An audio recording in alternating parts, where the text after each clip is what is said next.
Right, hello and welcome to this week's angling blog. Today you join me back on the banks of Village Pool on the Lymm Anglers Card.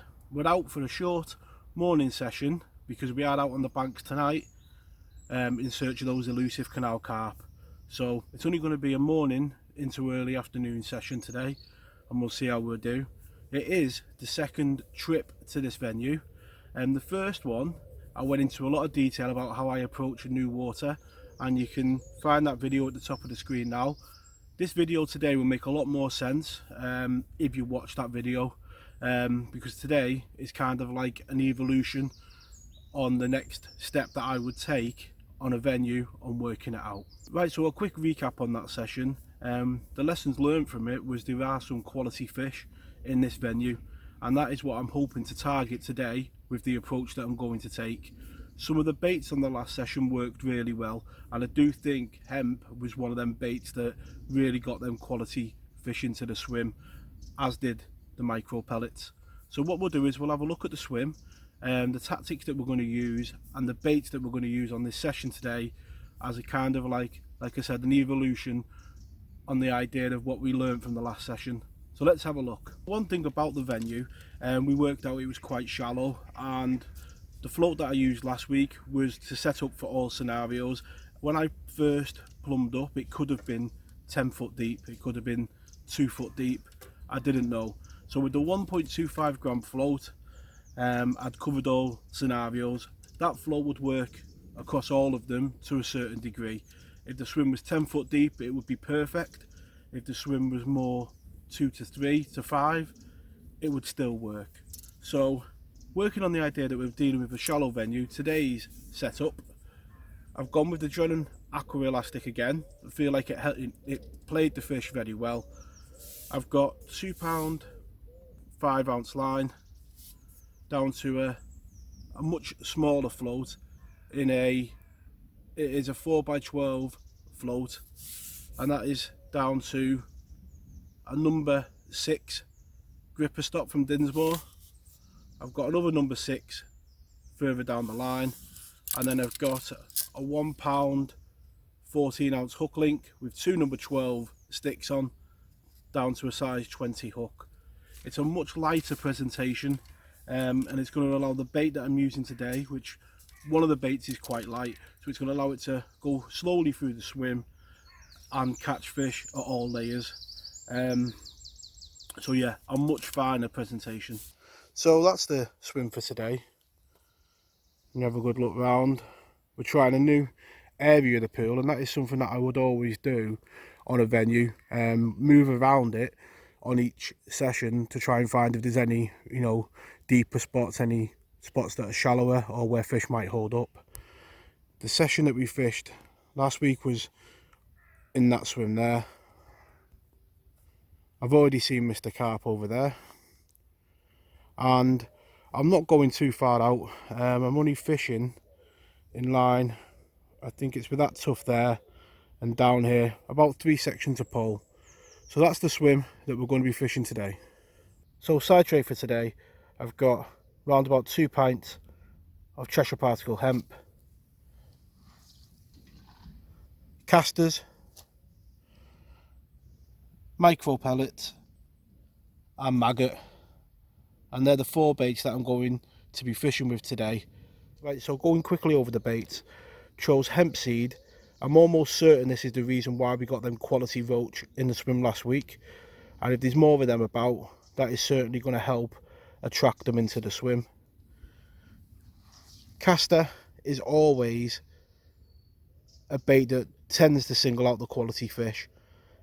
The thing is with caster, it doesn't always do it on all venues. Some venues the fish really react to it and you'll just get quality fish.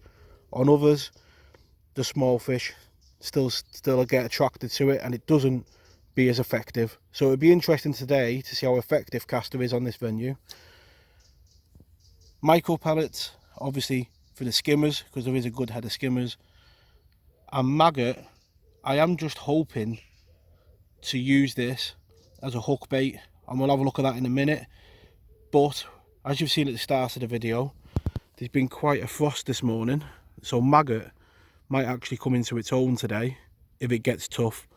So it's always good to have some maggots with you as a backup bait. So with the temperatures being cool this morning, I am going to start like I did last week, just little and often approach.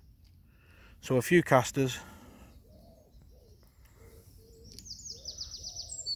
a few grains of hemp, and just a few micro pellets into the swim, just to get a gauge of what's in front of me, and then we can build on it as we work the swim out. Bait to start off with. Just going to start off on a single red maggot. I've not fed any maggot into the swim, only the casters and the hemp and the pellet. But one thing you can do with a red maggot is fish it over your caster line. Because it's a similar colour to the caster, you can get away with it. Generally, you wouldn't really feed maggots over the caster line. It's counterproductive in a way, because you're putting the casters in to get quality fishing. So, but you can get away to start off with a maggot on the hook, and we'll just fish that till we start getting one or two of them quality fish, and then move over to caster. So the first fish of the day, and it's taken probably about 5 minutes to get the first bite, which, if you watched last week's video, we got a bite literally seconds after putting in, and that's a little small perch. And what we'll do, we'll take a look at him, because it'll be interesting to see, you know, how the swim starts, and hopefully if we get some quality fish when we move over to the caster. First fish of the day, a little perfect little billy. And how many times are these fish the first ones on the scene, especially when it's red maggot? So second fish of the day, and it's another one of these small little perch. But at this stage of the fishing, I'm not really too bothered about the fish, the size of the fish really. It's all about getting a few bites, keeping on the maggot, and what I'm waiting for is one of the better fish to turn up. And as soon as that happens, then we can think about moving over to caster.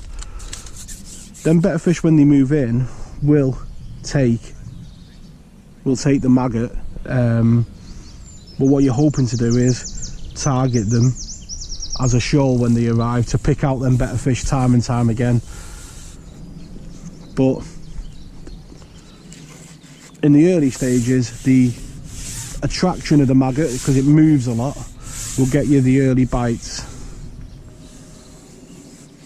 quicker than the caster will, because it's quite an inert bait, as in it doesn't move at all, so there's no real attraction to it, whereas the maggot wriggles a lot and you have that attraction to the fish.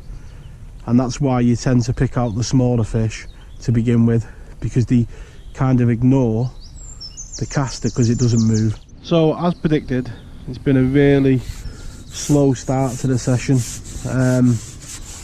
It's probably taken about 20 minutes without a bite after them first two perch, but eventually the float's gone and we've got a slightly better fish in the net. There's that fish there, absolutely ice cold, and no doubt that little frost this morning has had an impact on the sport from last week, but it is a clear day, so I imagine when the sun gets on the water, the sport can only get better. Picking the shotting style and the float today is to get a slow fall in the water. You can see there the float takes a while before it's fully fishing, and now there you can see the float settled and the float is now fishing perfectly, very sensitively. It's shotted right down, but as you can see, you get a slow, natural fall of the bait through the water. You see the float cocks, and now the bait is fishing on the bottom layers. So as that free food is going through the water, you've got a chance of catching fish at all layers. And there's a bite.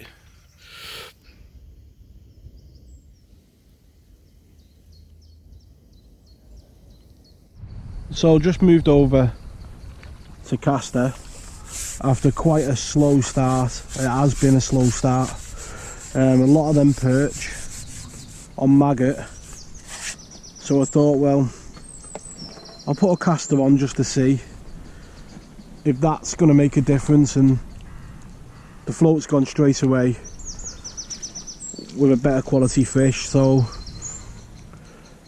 probably saying to me that it's time to start actually fishing with the caster, maybe waiting a bit longer for the bite, but it being a much better quality fish when I get one.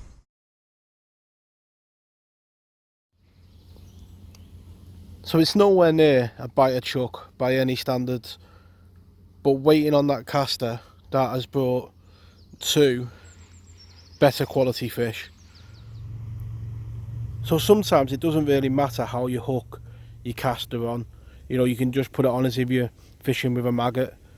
But when bites are hard and the water is quite clear like it is on here, I always completely bury the hook inside the caster.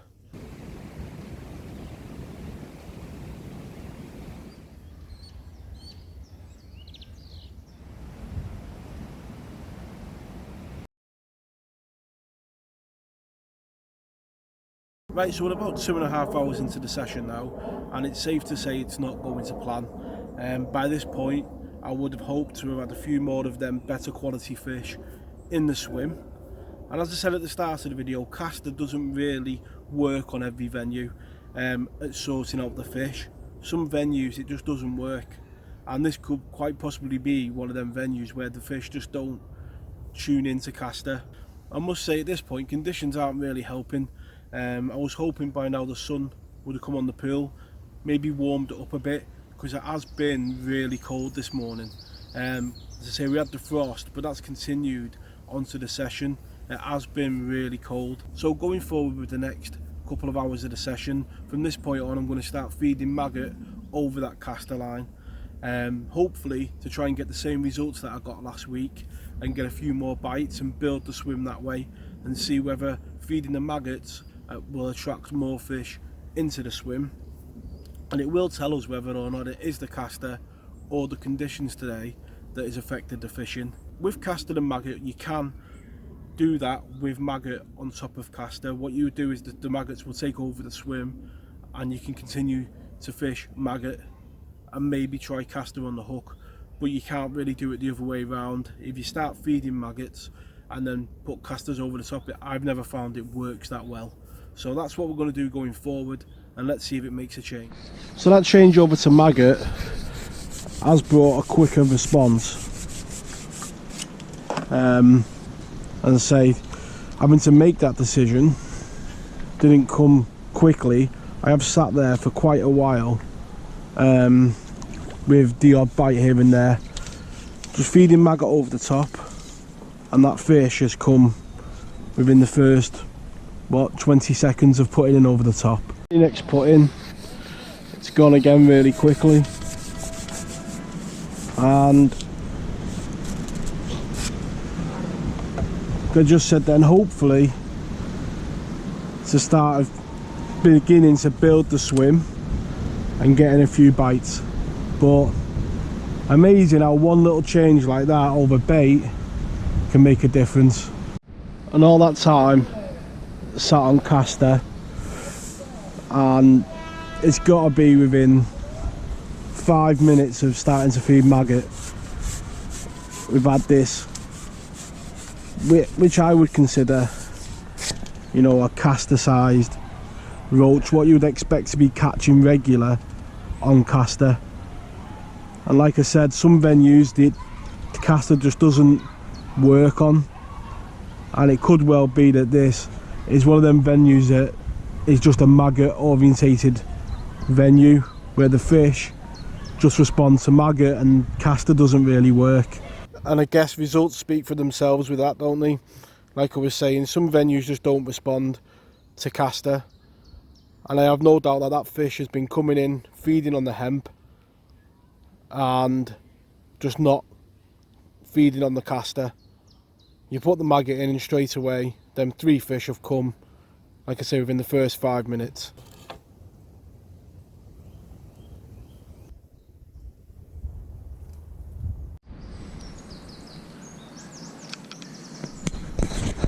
And as expected, moving over to maggot, we are getting a cross section of sizes of fish and species,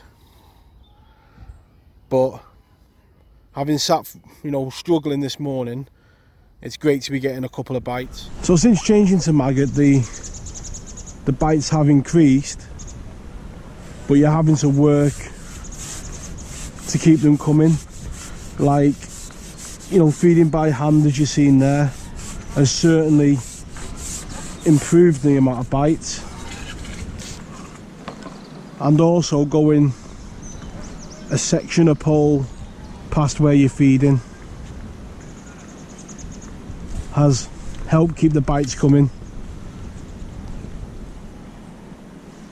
And you can slowly start putting a few fish in the net, but it is far from easy at the moment. You're missing a few bites, and then you'll come a bit closer in and you might pick up 1 or 2, and then you've got to go back out a couple of sections of pole to keep getting the bites coming.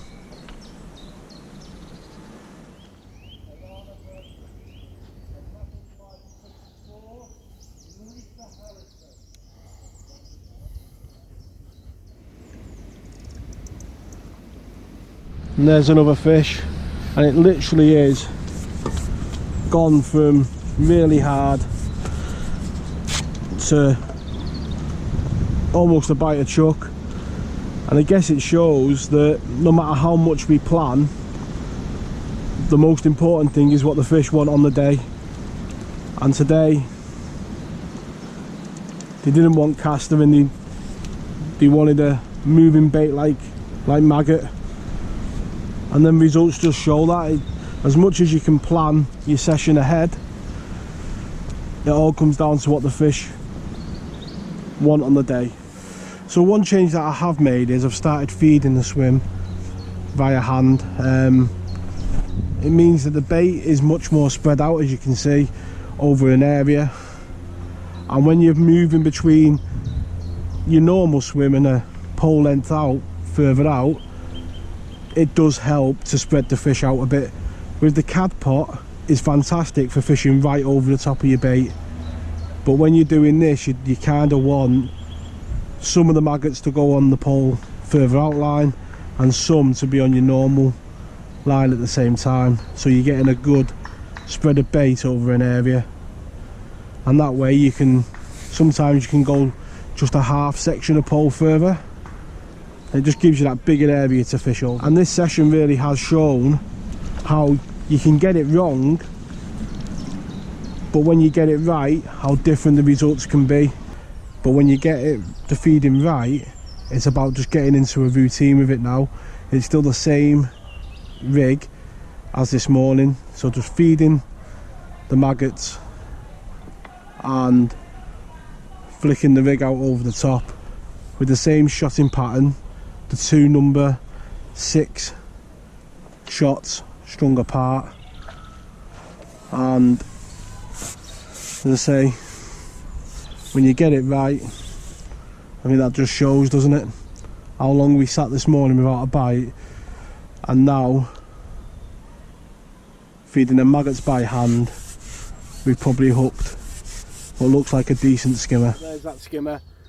And we do sit in work all week, don't we, making our plans, and I imagined I'd be catching these fish on hemp and caster, but the reality of it is, on the day they want hand fed maggots and fishing on the drop with hemp fed every now and again, and that is a lovely fish. That's the fish of the day so far, and it makes making that change worthwhile, because it's worked, hasn't it? And yeah, let's get this fish straight back. Getting regular bites every put in, and again, amazing what a difference it makes. And shows the importance really of having a plan B. And we've not long of the session left, getting plenty of bites, and it does make you think maybe should have made the decision earlier to move on to the maggots, but you don't know it's not working until you've sat there for that amount of time. And obviously not getting a bite is what prompts you to make the change. So, you know, it's very easy to sit here now and think, oh, if I'd have done that earlier, then maybe I'd have got more bites. But, you know, really you can't think like that, because like I said, the fact that you've sat there is the reason why you make the change. But it has been an enjoyable morning on the bank. I've learned more today, I would say, than I did on the last session, because it is the sessions that are harder where you learn more. The sessions where you just cast in and it's a bite or chuck straight away, you don't really learn much on them sessions. The sessions like this one, where you get it wrong, make a change and it works, teaches you more lessons, I feel. So not a bad fish to end on. You can't beat a handful of roach to finish any session on. And it'll be a venue that we'll definitely be back on again, to have a go on a brighter day, to see if we can really put a bag of these red fins together. So a bit of a recap at the end of the session and a look at the final net. It's a bit of a different way of doing it, so if you enjoy it, leave a comment in the section below and we'll keep it in, and we'll do it this way rather than just looking at the final net as it is. So yeah, today was a session that I really enjoyed. It was cold to begin with, but the sessions where you don't get it right and then you have to think through a solution and try different stuff, and when it works like it did today, it's one of the best feelings in fishing, I think, because you've solved the problem. If I'd have carried on fishing here today, the bites would have carried on coming, and I think we'd have had a really, really good net at the end. As you can see on the screen now, we've had plenty of bites. The bream, nice bream, that says that he won't be alone, will he? So there'll be more of them in here. You know, plenty of roach and a few skimmers, and of course them little tiny billies from the start of the session. But a good mixed bag of fish, and again, something to build on future sessions. And that is what these early ones are all about working out a venue. So the lessons learned today, definitely maggot and hemp definitely work on here, as does feeding by hand. You know, when it gets a bit warmer, I could imagine you have a very good net, you know, feeding by hand on the pole. So yeah, loads of lessons learned today. I hope you've enjoyed this blog. I've thoroughly enjoyed making these last two. They have been longer, but going into more detail and showing bits and pieces about how I approach a new venue, hopefully it answers a lot of the questions that I get sent in. And yeah, I'm off to do the night session on the canal now, get home, get some tea, load the car. But till next time, tight lines in your own fishing, and I'll catch us all next week. Tight lines.